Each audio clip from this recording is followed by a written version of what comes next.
Whoa there. Howdy. Seems you woke me up using those date vaders you got there. I don't even know how you did that, as I'm not actually an object in the game.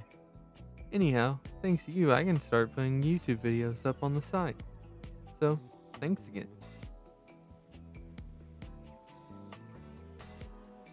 Who am I? I'm Arcadia Emerald. I'm the channel that you're actively. Sorry about that. He's going to be talking about himself for the next couple of minutes if I don't stop him right here. We have a game to talk about, and this bit is kind of already old. Let me just fast forward here. Oh, that's a bit too far. Back here, and here we are, back at the end of him talking about himself for like 4 minutes. See ya. And when I started thinking, I want to start making content online, you were here.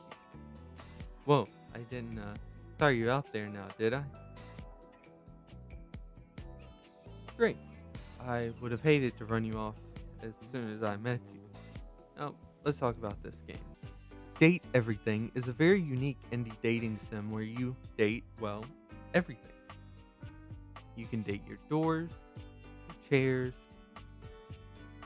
and even more unique items like an 80s time capsule.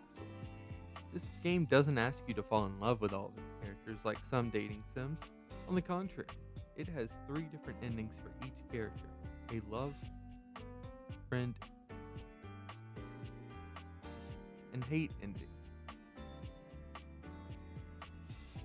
Alongside its unique concept, it also has a star-studded cast of voice actors and an incredible art design. The character designs in this game are phenomenal. There are some objects in the game that are brought to life in ways that you would expect. However, it's the objects that break the mold that are very interesting to me. The artists for this game, which includes all of these people, weren't afraid to take risks with designing the characters, and I think that that made the experience of awakening objects much more interesting. If every object looked like a conventionally attractive person, I don't think that I would have been as interested with the game's main gameplay loop. By the way, if you want to know some of my favorite character designs, here are a few. The dialogue in this game is also well written.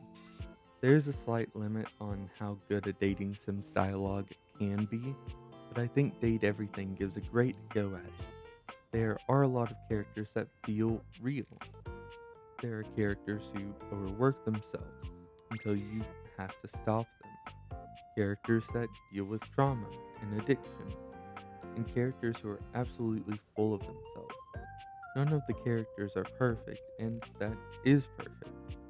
I love that each character has an issue, and those issues vary in intensity, much like real people. The game also doesn't take itself too seriously. The creators knew that the concept of the game is wacky and play into it with some of the dialogue.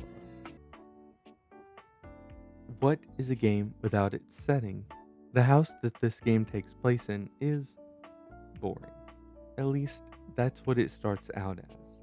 Blank walls and lifeless rooms, yet filled with items only attainable by, let's face it, the wealthy, or the children of the wealthy. It's even said that you inherited the property. I mean, a piano, a personal gym, it's 2 stories tall, and like 100 or so hardcover books. I want to play a dating sim in a trailer home, double wide out in the countryside, where you wake up the objects, and all the objects have a really bad southern accent. However, the house does change with some choices you make. I found two options that did this in a larger way. I don't want to spoil them here, but it made the house, and by proxy the game, feel more alive. Interacting with objects you have an ending for also causes some minor events to happen. The music in this game is nothing over the top, but it doesn't need to be. Music is pleasant enough to listen to in the background while walking around the house and talking to the datables, and doesn't detract from the experience of talking to the datables. It doesn't take your attention away. Instead, the music is unique to each datable. so it highlights their personality and what they're interested in. I would also like to shout out the soundtrack designers and musicians here. So here they are.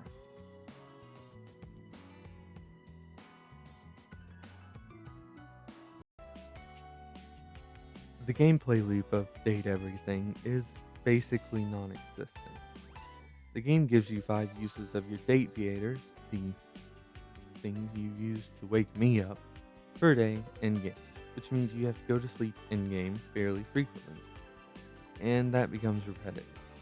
But this is offset by the engagement of talking to new characters or to characters you have fallen in love with, romantically or platonically, or to characters that you absolutely despise, like Lux. Speaking of which, the characters in Date Everything are phenomenal, both in design and in dialogue, but they could only be brought to life by their voice actors. Once again, this voice acting cast is absolutely star studded.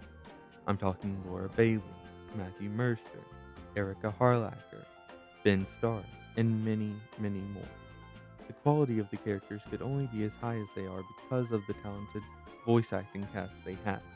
So I wish they had utilized some lesser known voice actors as well, or at least more lesser known voice actors to help foster the future of the industry.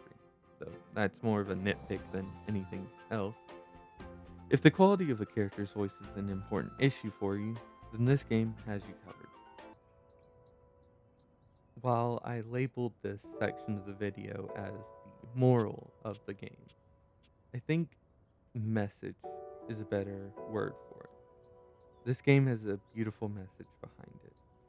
Behind its very, very hot characters, this game is showing you that talking to people, whether they are awesome, like Connie, or they suck, looking at you again, Lux, in person is a way to broaden your horizons, meet new people, and see the world in its beauty.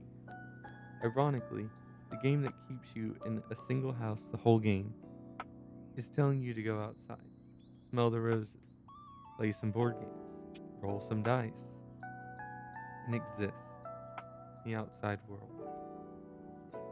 I think that this is a beautiful message for a game that doesn't take itself as seriously as that message. I had to re record this section due to the awesome devs for this game fixing one of my issues with the game, the largest one I had, in fact, before I even put out this video. On launch, there were many characters that were bugged, not including the actual dateable glitch you could find in the game, and they were unable to be completed for an ending, which caused some issue with other characters. I encountered 2 of these, Beverly and Gaia, but I also saw people talk about some other characters. This isn't as big of an issue now, but I do know there are some characters that are still a little bugged for their endings. I know for a fact Scandalabra is, because he was bugged in my playthrough. For my next issue with the game, the first real issue now, I need to talk a little bit about the content aware system.